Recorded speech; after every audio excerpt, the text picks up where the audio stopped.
Trescal est partenaire du bateau de Fabrice Amedeo. Pour cela, on a réussi à trouver un moyen d'améliorer les performances du bateau en faisant des mesures de tension sur les haubans. On a choisi un tensiomètre avec de bonne précision. On l'a envoyé dans nos ateliers. Donc nous avons fait nos différentes mesures avec des bouts qui ont été donnés et fournis par Yvon Véréard. Ça nous a permis de définir l'erreur du tensiomètre par rapport à une valeur étalon. De là, connaissant l'erreur, nous sommes allés sur le bateau et nous avons effectué plusieurs mesures sur les haubans.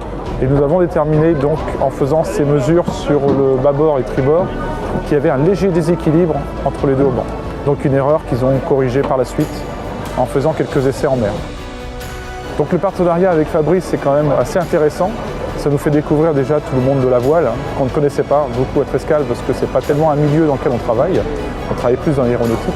Donc on commence à découvrir un peu tous ces milieux qui est très intéressant, un milieu un peu particulier malgré tout, le milieu de la course et du dépassement de l'être humain.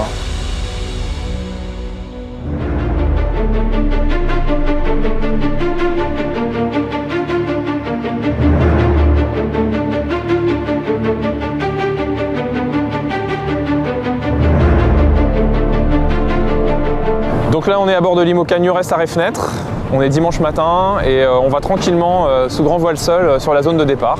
Et il commence à y avoir pas mal de monde sur l'eau, donc l'excitation monte et l'envie de partir aussi. 5, 4, 3, 2,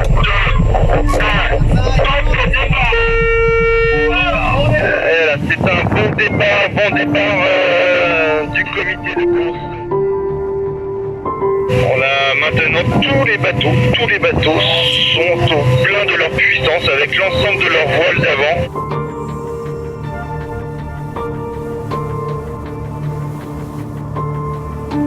Plein d'excitation et avec une grande motivation et l'envie de partir au large. J'ai une pensée toute particulière pour les équipes de Trescal. Merci pour votre soutien, merci pour votre confiance. Sans vous, j'en serais sans doute pas là. Et puis merci aux équipes qui ont travaillé sur la tension de gréement parce que du coup j'ai un mât super réglé et ça va bien me servir quand je vais me prendre ma deuxième dépression en sortie de golfe de Gascogne, je penserai à vous. Il y a eu un départ, un début de course qui était plutôt pas mal. Moi j'étais assez content, j'ai fait un super départ, j'étais bien, je maîtrisais bien mon sujet, j'étais là où il fallait, là où je voulais être, et donc tout allait bien. Et puis là, coup du sort, à un moment il y a 45 nœuds, donc ça commence vraiment à devenir sérieux. Je me rends compte que le bout dehors a lâché. Et donc là aussitôt je me dis bon il y a 45 nœuds, en plus j'avais 2-3 petits problèmes d'électronique, j'étais pas très serein, je me dis bon retour à la Trinité. Et puis j'ai réfléchi, j'ai fait 60 000 vers la Trinité. Et là je me suis dit non mais Fabrice t'abandonnes jamais, tu peux pas abandonner pour ça, c'est pas possible quoi, c'est pas le message que tu veux porter, les valeurs que tu veux incarner, tu n'abandonnes pas quoi. Et donc hop j'ai refait demi-tour dans mon demi-tour, et donc là j'ai eu l'équipe technique etc. Et on s'est retrouvé à Cascais au Portugal. Et donc là l'idée a été de réparer en 3 jours, ce qui est une belle performance mais ce qui est long à l'échelle d'une course, 3 jours parce que pendant ce temps là les adversaires continuent à naviguer. Et donc je suis reparti au bout de 3 jours de Cascais pour la Guadeloupe. Et malheureusement à 100 000 au sud de Madère, donc après 3 jours de course, même pas 2 jours et demi, le bout dehors a recassé, donc après 4-5 heures d'utilisation. Donc c'est une pièce qui est vraiment très sollicitée. Et donc du coup, là à nouveau, c'est posé la question de continuer ou d'arrêter. Et là je me suis dit, bon allez, t'es à Madère, il faut aller au bout quoi. Il faut aller au bout, faut pas lâcher, tu auras des regrets quoi qu'il arrive, alors que si tu vas au bout, tu le regretteras jamais. Du coup, a commencé à ce moment-là une transat un peu particulière, puisque j'avais pas de voile de portant, donc ces grandes voiles qui permettent de propulser le bateau quand le vent vient de derrière, mais uniquement des voiles de reaching, donc de vent de travers ou pour remonter au vent. Et donc des voiles qui sont petites et plates. Et donc qui permettent d'avancer à peu près à 65-70% du potentiel du bateau dans les alizés. Bon bah voilà, on a cassé le bout dehors hier, donc transat grimace maintenant vers les Antilles, on va essayer de limiter la casse mais on va se traîner un petit peu. Du coup je me suis dit Fabrice, il faut tenir mentalement, il faut te raccrocher aux petits bonheurs quotidiens. Et alors les petits bonheurs quotidiens, qu'est-ce que c'est? Bah par exemple, c'est mon lyophilisé préféré, l'Aligo Aveyronais. Donc là j'ai eu une espèce de crise d'extase en me disant génial, je vais faire un bon déjeuner. Et la catastrophe, je me rends compte que je n'ai plus de gaz à bord. Et donc je m'apprête à manger un Aligo Aveyronais froid, sachant que la nourriture lyophilisée se réhydrate très très mal à l'eau froide. Donc c'est raté pour cette fois-ci.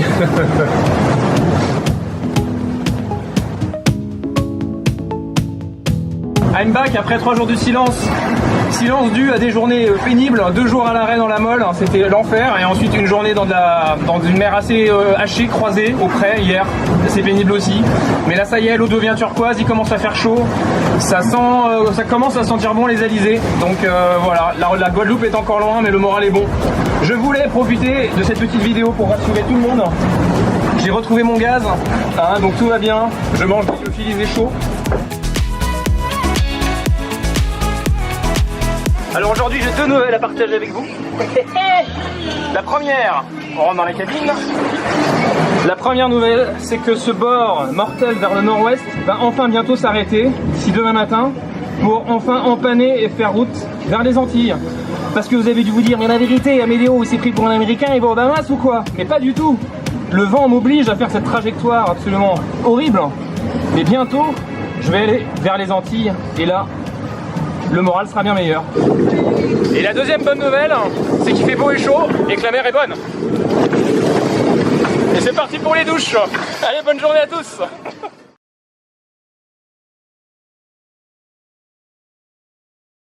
Magnifique lever de soleil ce matin sur New Star et Fenêtre. Je dois vous dire que l'ambiance est très bonne. Ça fait un océan Atlantique que je me dis qu'est-ce que tu fous là, traîner. Il n'y a pas de concurrent, t'es vraiment un con. Et là quand même avec l'approche de la Guadeloupe, les choses font sens et je me dis c'est bien d'aller au bout. Voilà. Donc à demain soir pour faire la fête en Guadeloupe.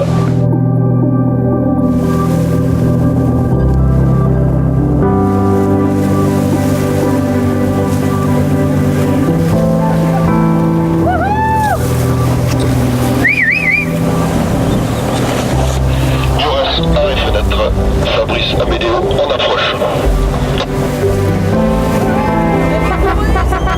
On se trouve en Guadeloupe, à Pointe-à-Pitre. Je viens de franchir la ligne d'arrivée, le jour se lève. Je me sens à la fois heureux et malheureux, donc frustré parce qu'on s'était tous préparés avec l'équipe à cette route du Rhum qui est un bel événement qui est tous les 4 ans. J'avais vraiment envie d'en découdre et en fait la course pour moi elle a duré que 4 jours où j'étais bien et puis après une autre course a commencé après le bris du bout dehors. Le positif dans tout ça c'est que ce relatif échec va permettre davantage de se concentrer sur 2-3 aspects du bateau qui méritent davantage d'attention. Moi ça me met un énorme coup de pied au derrière pour la suite parce que plus jamais ça, mais plus jamais ça. Donc mentalement et sportivement ça me donne un énorme coup de boost.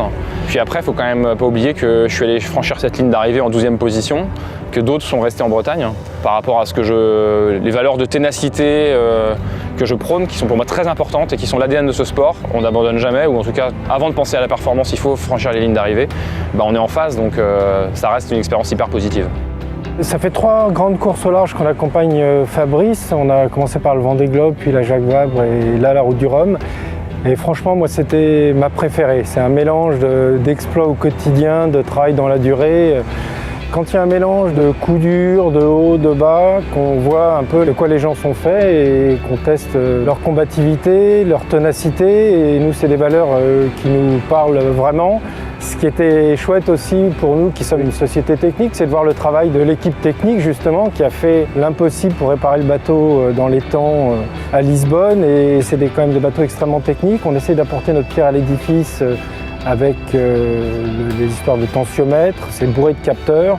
On est un peu dans notre élément, c'est aussi ça qui fait qu'on est extrêmement content. Un grand bonjour de Pointe-à-Pitre à toutes les équipes de Trescal. Je crois que vous avez suivi cette transat avec tous ces rebondissements. Merci d'avoir été avec moi, derrière notre équipe. C'est précieux de vous avoir avec nous. Et je vous dis à très bientôt, j'espère venir vous voir pour partager cette belle aventure.